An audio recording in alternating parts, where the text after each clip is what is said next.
What's up guys? Before we get stuck into today's video, please support the channel and support me through using my discount code at trainbyjp.com, Kuba10, or Hardbody for your accessories, Kuba. Just Kuba, no Kuba10. Kuba10 also works in Tesco, just remember that. Before we get into this video, please support the channel and click the subscribe button. There's a lot of you are still watching this with no subscription, so support the channel, and this way I can give back to you guys so much more through more content and more videos to help. Today, I have got a special topic for you.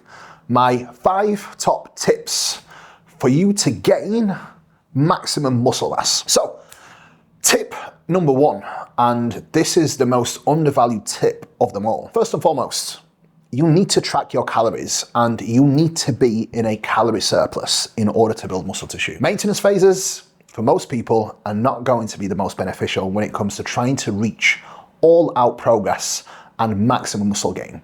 So if you want to grow, your first step is that you have to eat and you have to be in a calorie surplus. And in order to do that, you will have to track your calories.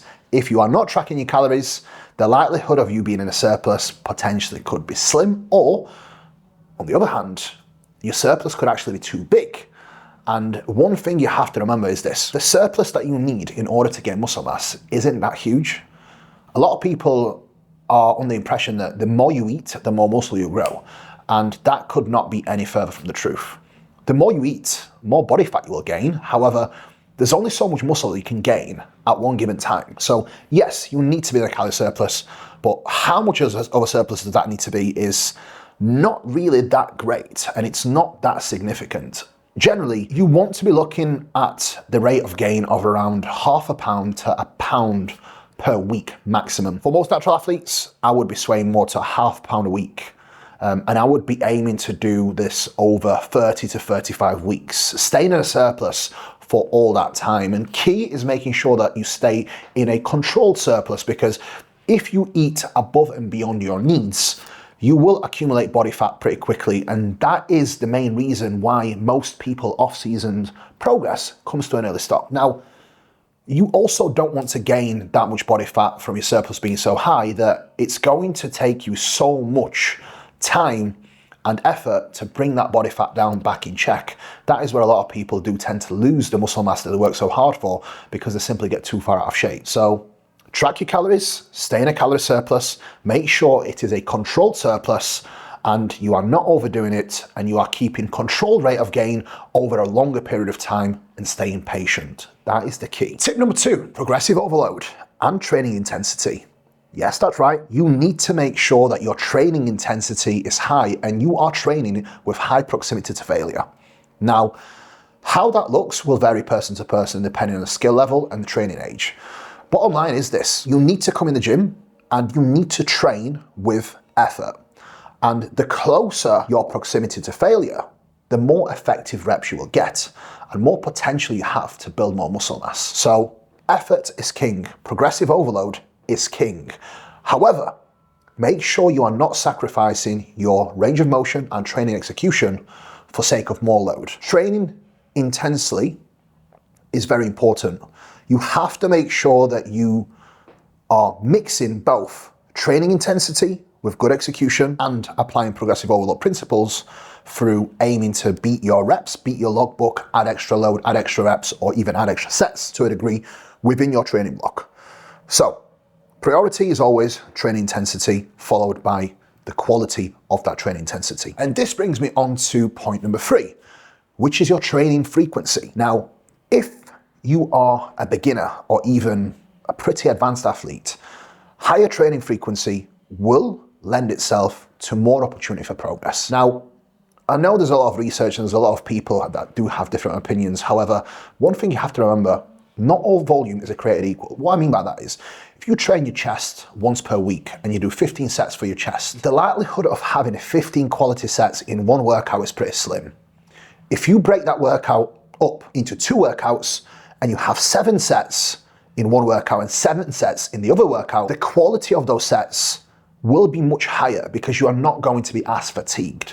So one option that you also need to explore is your training frequency, and you simply need to train your weaker body parts with higher frequency, which then lends itself to more opportunity for growth, better quality sets, and higher frequency does, in my opinion, allow you to improve your skill level in the gym, allowing you to get more out of the lifts that you have programmed in, giving you more opportunity for growth, but also more opportunity to learn the movement patterns that are going to lead to better progression overall. So if you are looking to bring up body parts, or if you are looking to grow, potentially explore higher training frequency, or even trial an upper-lower split.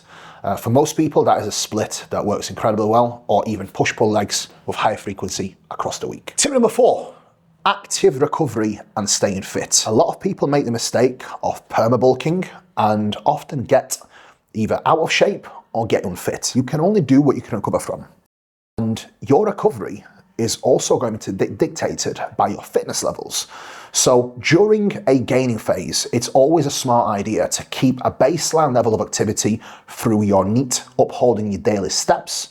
They don't need to be high. However, upholding some daily steps will have benefits when it comes to active recovery, improving digestion, and improving your mood in general, alongside of at least 2 sessions of hard cardio per week, especially as you get heavier, in order to improve your capacity for output on the gym floor. The fitter you are, the stronger you will be, the better you will recover between sets, and you will simply be a lot more efficient and potentially even stronger.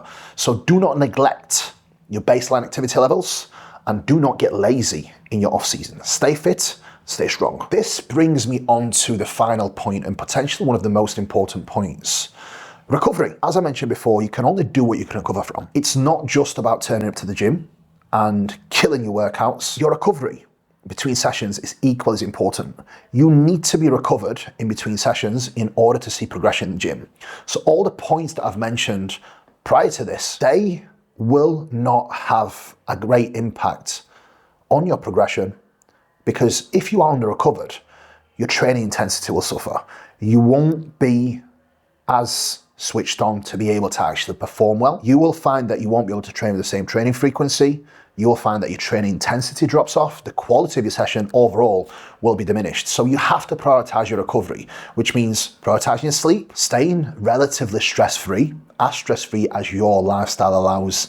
And at times, your lifestyle may need to change in order to keep you less stressed. And ultimately, stress is a killer of gains. I always say that. So try and really keep your stress levels to a minimum where possible. Some stress is unfortunately unavoidable.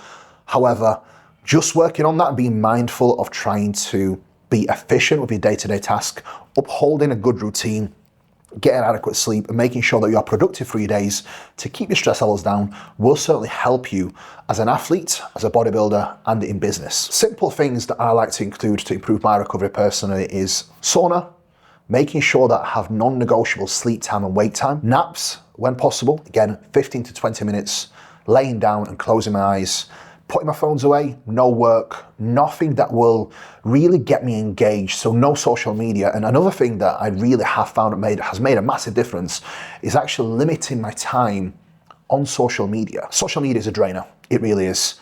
It's a tool that is necessary for myself, for my business. However, I use it wisely, I do not abuse it. I don't sit there scrolling, I don't waste my time on it, because it really does have a massive impact on my stress levels and my energy levels.